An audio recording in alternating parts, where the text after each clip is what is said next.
హరే కృష్ణ. ఇప్పుడు తపస్సు చేసుకోవటానికి హిమాలయ పర్వతాలకు వెళ్తాడు అర్జునుడు.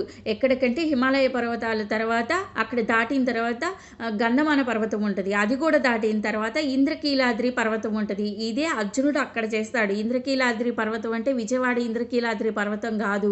వ్యాస మహాభారతంలో, ఆంధ్ర మహాభారతంలో అక్కడ రాసింది ఇంద్రకీలాద్రి పర్వతం అంటే హిమాలయాలు దాటిన తర్వాత, గంధమాన పర్వతం దాటిన తర్వాత అక్కడ తపస్సు చేస్తాడనమాట. ఇంద్రకీలాద్రి పర్వతానికి అర్జునుడు వెళ్తాడు.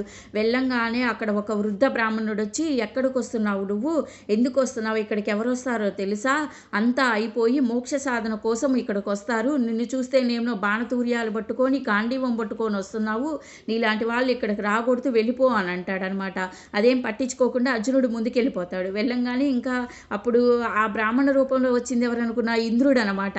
ఇంద్రుడు ఇంకా తర్వాత అర్జునుడిని పిలిచి, నేను ఇంద్రుడిని, నేను చెప్తున్నావు, నువ్వు వచ్చావు కాబట్టి, నువ్వు నీ తపస్సు కోసం వచ్చావని నాకు అర్థమైంది, నిన్ను మా స్వర్గానికి తీసుకెళ్ళి నీకు అన్ని భోగాలు ఇస్తాను, రమ్మనమని చెప్తాడు. అప్పుడు చెప్తాడు, నేను తపస్సు కోసం వచ్చాను, ద్రౌపదికి మాట ఇచ్చాను, నేను రాను, అన్ని నేను తపస్సు చేసి అన్ని శక్తులను ఉపయోగించుకోవాలి, నో డూయింగ్ ఎనీథింగ్, నేను రాను, నువ్వు వెళ్ళిపో అని అంటాడనమాట ఇంద్రుడిని.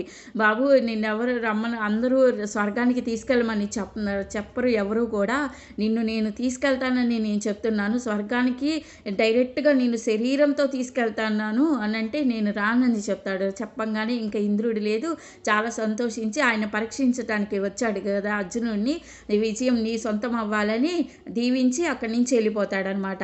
ఇంకప్పుడు అక్కడ అర్జునుడు తపస్సుకు కూర్చోబోతాడు. ఇంకెలా అక్కడ ఏం జరుగుతుందో నెక్స్ట్ వీడియోలో చెప్తాను. హరే కృష్ణ.